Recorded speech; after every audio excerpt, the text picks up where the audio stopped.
Location threats. Where you live may affect your security. Why? Weather?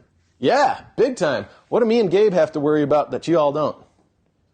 Earthquakes. Mm-hmm. Well, we had one. You did? That's right, you did. Right, just last year? Earlier this year? It was very recent, wasn't it? How'd that go? In Virginia and came up here. Yeah, you could feel it. Yeah? We had to leave our building. Yeah? It's exciting. Yeah, I was going to say, your eyes kind of lit up. We had to leave our building. That was awesome. I don't think that was a had and a got. We got to leave our building. Yeah. Cool. Anyone have a bad experience with an earthquake ever? No, me neither. I'm fairly new. I'm only about 3 years in California. Gabe, you've been in California longer, right? Yeah, 5. And? Nothing so far. Nothing so far. Okay, good. All right. Good. But yeah, different places you live, it's hard to find anywhere that doesn't have some form of natural disaster. There's nowhere safe. On the West Coast, you've got earthquakes. What do you got on the East Coast? Hurricanes, right? Yeah. So you go to the Midwest. What do you got there? Tornadoes. Tornadoes are actually the most violent kinds of windstorms. I've seen some DOE footage, film tests of both results of tornadoes and then tests that they used to try to replicate those while they were building nuclear reactors. They wanted to find out if these things could withstand tornadoes. Literally, they have found twigs and splinters embedded in concrete because of tornadoes. So what the DOE did to simulate these things is they took telephone poles and they put them in railguns and fired them directly perpendicularly into the concrete structure of what a nuclear facility would hold. And it's a great, we'll look on YouTube to see if we can find it. It like splashes. It hits and then spreads out in just a bunch of kindling. It's beautiful. It's very cool. Good. Floods. Floods are common just about everywhere, too. We've had a couple of big floods in the past few years. Katrina, Rita. Do you guys get floods here pretty bad, or not anymore? Good engineering now? We get them, but they don't really do much except close down the parking downtown. Yeah. Oh, yeah, because it's like a flash flood. Flash flood. Yeah. Flash floods are dangerous. They really are. I mean, literally, they come on too fast. We had a bad rain last season up in Sacto. I don't know how it was in Turlock, but flooded out the freeway. Jumped the banks of the levees and flooded out the freeway.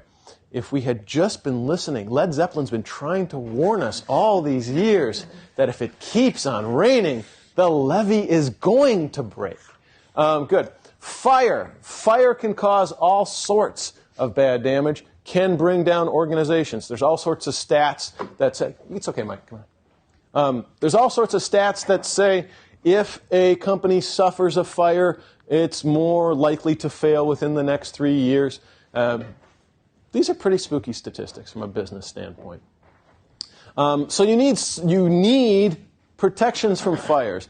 The fatality rate of fires in this country, I just heard a great article about this on the radio.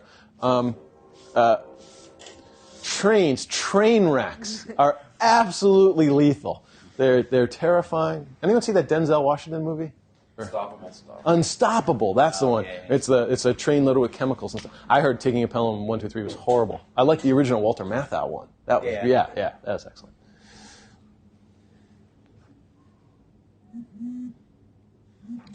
Fire bad. Fire bad. Fire real bad. Good. Fire. Beavis and Butthead. Fire. What are we talking about? Fire. Fire. It's destructive. It is destructive.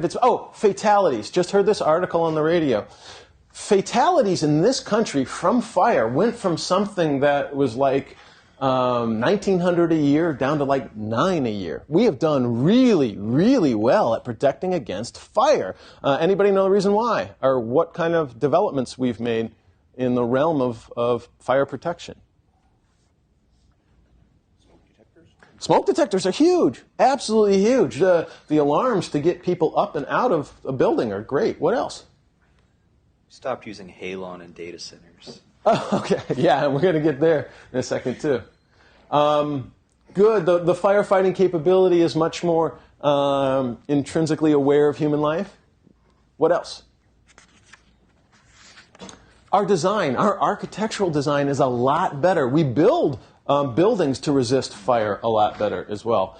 We added things like fire escapes. We added things like secure stairwells to get out in time of a fire. We just use better materials when it comes to building fireproof buildings. Plus, we have way more fire departments than we need, and they're very, very well trained and equipped. We don't like fire. We got rid of that whole thing.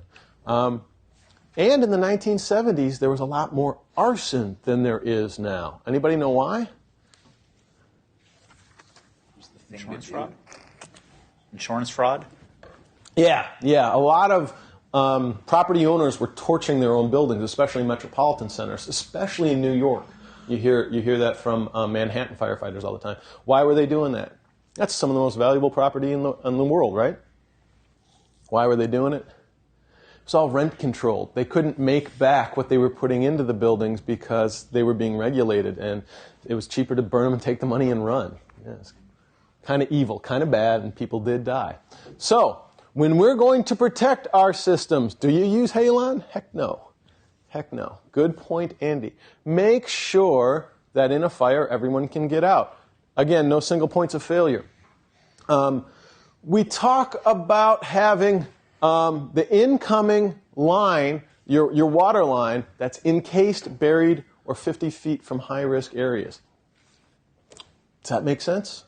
Absolutely. Absolutely. You want to have that water when you need it, right? Looped and sectionalized, why? Why? In case there is a break somewhere, you still might have water somewhere in the system, right? And you always have to bear in mind, you might be saving people's lives but destroying your equipment. Is that okay? Better be. Better be. Again, human life is paramount. Okay, other types of threats. You should have backups for your electrical distribution, right? That only makes sense. Your systems aren't going to do you any good if they don't have power. Generators. Where do we put generators?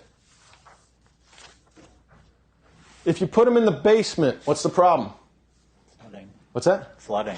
Flooding. Good. They're a perfect target. Water's going to sink to the lowest point. What else is a problem with having it in the basement? They're gas generators. Where's the air go? Thank you. Fumes, right? Your exhaust. Sometimes it can be a really bad thing to put your generator in the basement, right? What are the risks of putting it on the roof? Exhausts? We got good exhaust, no problem, right? Open to the air. What's the problem with putting it on the roof? Flying monkeys. Those flying monkeys get on there and they tinker with the innards, man. Wow. Yes, the flying monkeys. What do generators run on? Fuel. How much fuel do you need to run a generator for a decent amount of time? A lot. Maybe, a couple hundred gallons. You're going to put that on your roof, and it's flammable. These are trade-offs you might want to bear in mind when it comes to the placement of the generator. Yeah, but fire burns up. It's already at the top. It has nowhere to go. Hot air rises. We're cool. It'll torch those flaming monkeys. It's like having boiling oil to pour on the peasants. This might be a good idea. Okay, from now on, write that down. All generators on roofs. Fuel should be capped and locked. Yeah. Even from a theft standpoint, gas is expensive right now, right? Don't want to have it walk off. For your comms, you might want backup telecom lines. Super expensive. Very hard to get management to buy off on those. How often are you going to use them? If your telco's that bad that you actually have to use them on a regular basis, you probably just want to fire them, right? You want to have your call list. Remember we talked about calling trees, especially when it came to disaster recovery and business continuity? You want to have those things in hard copy. Why? Because in the event of an emergency, in the event of a disaster, you might not have power, right? Very simple, straightforward. You might want to have a radio communication system that can serve as a floor-to-floor backup for the public address system. I loved your suggestion of CB radios, right? I thought that was fantastic. That was really good. The closest thing we had to that was little handheld two-way radios that we use, they work flawlessly within a given range. I mean, they're very, very limited range, but they sound great. It's a long way from when I was a kid, we had to have those big, bulky brick walkie-talkies with the huge metal antenna, and then you could, it was horrible. We bought them off the shelf. They were the little Sony toy ones that kids use. They're great. They work just fine. Utilities. You want to have them inaccessible if you can. You might want to have quick connect capabilities so you can snap in and snap out different kinds of utilities, backup sources, redundant. Your generator, if your generator isn't already meshed into your switch, it should be. If you have a generator, go through that extra step. Anyone have a generator at their house? I live out in the sticks, and we have a well for water instead of the public main. So if we lose power, we lose water too. And a lot of folks in my neighborhood did. They went and they bought either like a Kohler or a Honda generator, a small one, just to run their water pump for a duration of whenever power would be out. And you have to you can't just plug it into the wall. You have to have a good switch to where you can shunt where your feed is coming from in that event. Minimize signs of where those utilities are. What level of paranoia is this? Right? What are people concerned about here? That an attacker could come by with that chainsaw, in the beginning of Die Hard, where Dieter and his gang are coming through with that, sawzall and just chopping through all the power lines and everything. I worked for one organization. After 9/11, everyone got a little crazy. We're still kind of a little crazy when it comes to security. But I worked for this one organization where for a couple of weeks they actually stationed this guard. They stationed this guard outside of the HVAC air intake vent out on the street. You know, the thing that sucks the air in to feed your... Because they were afraid someone was going to come along and sprinkle anthrax into it. Okay, yes, there were some anthrax attacks right around that time period, too. I mean, I guess you could make the argument that that was a threat. They were also worried about people putting stuff into the water main and poisoning us all through the water fountains. Or as we say in Milwaukee, the bubblers. Had someone just watched every Batman movie? Yeah, that's exactly what it was, pretty much. Yeah, they'd been reading the old Frank Miller Dark Knight series, the Joker and his poisoning the main. Yeah.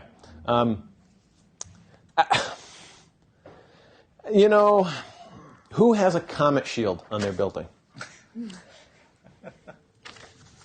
Management hates when I ask that question. If we're going to protect from the anthrax, should we build that meteor shield too? It could happen. Do you want to be the boss that didn't pay for the meteor shield? Do you want your name associated with that? I do have one of those at home. I don't have the generator, but I have a comet shield at home. You have a meteor shield? Oh, cool. Very cool. Oh, well, you care more about your family than you do your office. I mean, let's be honest here. All right. Honey, what are you doing? Building a meteor shield. Bring me some lemonade. What's POL? What's POL?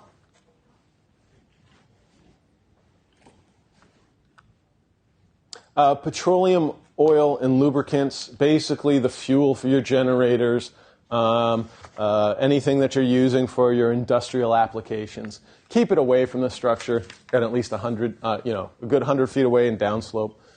Let gravity help you. Good.